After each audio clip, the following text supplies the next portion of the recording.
উপলব্ধি হয়, একটা হচ্ছে বহির্জগতের উপলব্ধি, একটা হচ্ছে অন্তর্জগতের উপলব্ধি। বহির্জগতের উপলব্ধি আমরা প্রত্যেকেই জানি, ভালো খাওয়া, আমরা দুটো টাকা রোজগার করব, কিভাবে করব, কিভাবে আমরা জীবনে একটা উঁচু পদে যাব, কিভাবে বাড়ি করব, কিভাবে করব, অর্থাৎ আমরা সমস্ত আইডিয়া নিচ্ছি বাহির জগৎ থেকে, জীবনে কিভাবে ডেভেলপমেন্ট করব। এক কথায় এই আইডিয়াগুলো সমস্ত কোথা থেকে আসছে? এই আইডিয়াগুলো আমাদের সমস্ত বহির্জগৎ থেকে আসছে। এবার হচ্ছে আমাদের অন্তর্জগতের উপলব্ধি করা। আমরা অন্তর্জগতের উপলব্ধি কখন করব? যখন আমরা জপ ধ্যান করছি, যখন আমরা সাধন ভজন করছি, আমরা দীক্ষা নিয়েছি, আমরা মন্ত্র জপ করছি, তখন আমাদের মনের মধ্যে এক ধরনের উপলব্ধি হয়।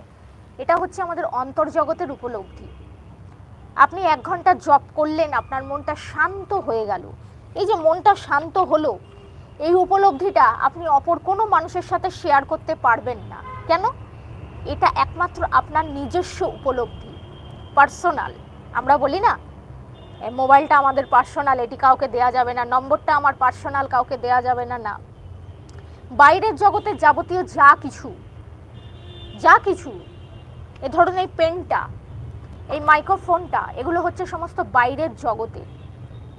আপাতত পক্ষে এটা যখন আমার হাতে আছে, এটা মনে করছি আমার পার্সোনাল, কিন্তু বাস্তবিক এটা পার্সোনাল নয়। কেন পার্সোনাল নয়? এই পেনটা যদি এক্ষুনি হাত থেকে পড়ে যায়, পেনটা ভেঙে যেতে পারে, রিফিল কালি শেষ হয়ে যেতে পারে, মাইক্রোফোনটা ভেঙে যেতে পারে, অনেক কিছু হতে পারে।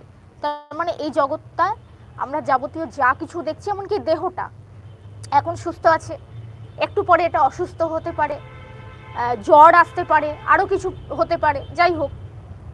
তার মানে এই বহির্জগতের যাবতীয় যা কিছু, এগুলো হচ্ছে পরিবর্তনশীল। এখন মনে হচ্ছে ভালো, একটু পরে অন্যরকম, পরিবর্তনশীল। অন্তর্জগৎ যেটা, সেটা পরিবর্তনশীল নয়। অন্তর্জগৎ মানে এই যে যখন আমরা জপ ধ্যান করছি, যখন আমরা ভগবানের পুজো অর্চনা করছি, স্মরণ মনন করছি, চিন্তা ভাবনা করছি, কোনখান থেকে হচ্ছে? সেটা মন থেকে হচ্ছে। মন মানেই অন্তর্জগৎ। বলবেন মন তো বাজে চিন্তাও করে। হ্যাঁ করে, মন বাজে চিন্তাও করে, কিন্তু যখন আমরা কোনো শুভাশুভ চিন্তা করছি, প্রার্থনা করছি, জপ ধ্যান করছি, সেটা সম্পূর্ণ আমার নিজস্ব হয়ে যাচ্ছে। এই যে শুভ কর্মটা করলাম, জপ ধ্যান পূজা পাঠ প্রার্থনা, এটি সম্পূর্ণ আমার নিজস্ব। এটা কখনো শেষ হয়ে যাবে না, এটা কখনো নিঃশেষ হয়ে যাবে না। সেটি এখানে বৌদ্ধ ধর্মে এটা যেমন আছে, এটা কিন্তু আমাদের হিন্দু ধর্মেও আছে, যে বহির্জগতের অনিত্যতা উপলব্ধি। এই উপলব্ধি একটি মাত্র উপায়ে সাধিত হইতে পারে। মহাভারতে সে অল্প বয়স্ক যোগীর কথা আপনার কি মনে পড়ে? ইনি ক্রোধজাত তীব্র ইচ্ছা শক্তি বলে এক কাক ও বকের দেহ ভস্ম করিয়া নিজ যোগ বিভূতিতে স্পর্ধান্বিত হইয়াছিলেন।